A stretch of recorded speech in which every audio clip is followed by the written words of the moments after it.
Have you ever been deeply in love with someone, but at the same time, you just have this quiet, nagging sense that something is off? It's one of the most painful, confusing feelings out there, right? So today, let's just dive right into that incredibly complicated space. I mean, think about it. From the time we're young, we're told this one simple story. The songs, the movies, they all basically swear that love is enough, that if the feeling is strong enough, everything else will just magically fall into place.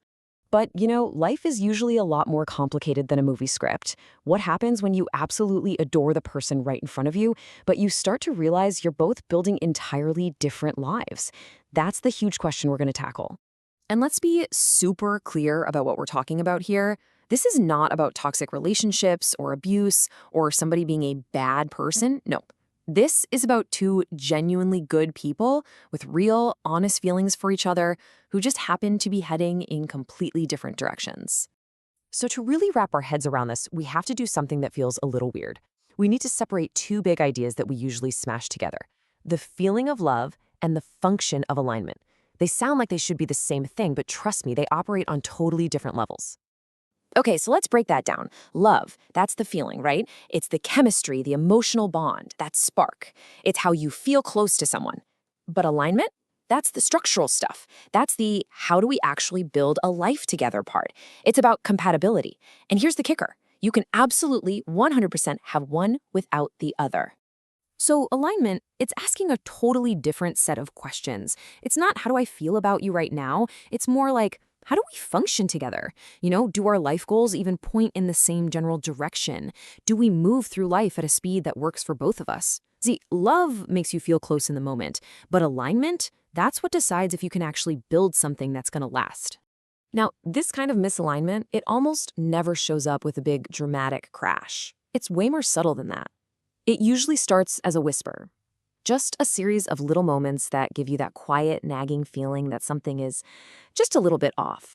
And what do those whispers sound like? Well, they often sound like those conversations you have about the future, where your visions just don't quite sync up. Maybe one of you is all about putting down roots and stability, while the other is dreaming about freedom and constant change. These aren't just small disagreements, you guys. They can be signs that you're on fundamentally different tracks. And of course, because that feeling of love is so strong and so real, what do? We immediately start explaining those whispers away. We tell ourselves, oh, it's fine, we'll figure it out. Or our love is stronger than these little differences. Or maybe the big one, they just need some time to grow. Or I can just adjust what I need. We push it off, thinking we'll just compromise later. And this is just such a perfect way to picture it. All the love, the affection, the amazing times you have together, that's like decorating a house beautifully. But if the actual structure underneath, the foundation, is cracked, eventually those cracks are going to show. It doesn't matter how pretty the paint is on the walls. And this right here, this is where the real gut-wrenching part starts. Once you consciously realize that misalignment is there, you start to feel completely split in two. A really tough internal conflict starts to brew. It's like one part of your brain is screaming, but I love them so much, while this other, quieter part is whispering, but I don't feel safe or secure about our future. You're literally caught between this powerful feeling that's happening right now and a future that feels totally uncertain.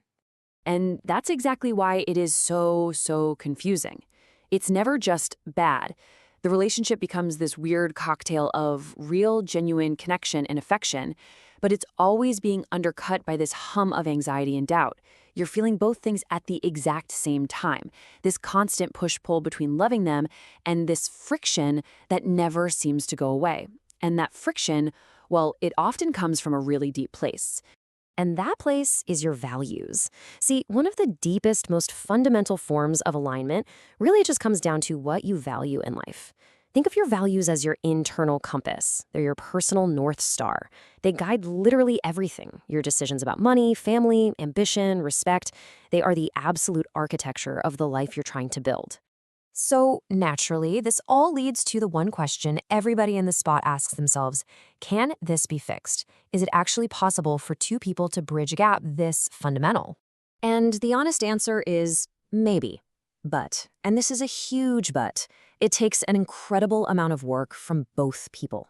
We're talking brutally honest communication, fair compromises where nobody is losing a part of themselves, intentional growth, and a deep, genuine respect for the differences that are always going to be there. It has to be a two-person job. Period. And this, right here, is the line in the sand, okay? Healthy compromise is when two people bend and move toward each other. But if you look at your relationship and realize that only one of you is constantly bending, constantly making themselves smaller just to fit, that's not compromise anymore. That's self-abandonment. Okay, so what if a relationship does end because of this? It is so easy to see that as a failure, but let's just try for a second to reframe that narrative, because going through this, as painful as it is, can be the source of some serious wisdom. It can actually lead to a much more hopeful place. This is just such a powerful way to think about it. Our culture glorifies fighting for love no matter what, but we almost never talk about the courage it takes to let a love go responsibly. To be able to say, I love you, but I see that we can't build the lives we both truly deserve together, that is not failure. That's an act of incredible maturity and compassion for both of you. And as you move forward, here's maybe the simplest tool you can use to guide you. If the love is there, but a sense of peace is missing, pay attention to that. That feeling of calm, steady peace when you think about your future together, that's often the clearest, most reliable signal that you are truly aligned. And this really just brings it all home, doesn't it? It highlights the massive difference in how these two things feel. Misaligned love can be this crazy roller coaster. It's intense, it's exciting for sure, but it's also filled with this undercurrent of doubt and anxiety. Aligned love? It just feels different. It feels steady. It feels peaceful. It's not just about passion, it's about having shared momentum. It doesn't just feel good in the moment, it feels secure for the long haul. So we'll leave you with this one last thought to chew on. Are you choosing the love that fits your future, or are you just choosing the love that fits your feelings right now? Because it takes real bravery to look past the intensity of a feeling and ask if it actually fits the architecture of the life you want to build. You absolutely deserve both. A love that feels incredible and a love that builds a future where you can truly, deeply thrive.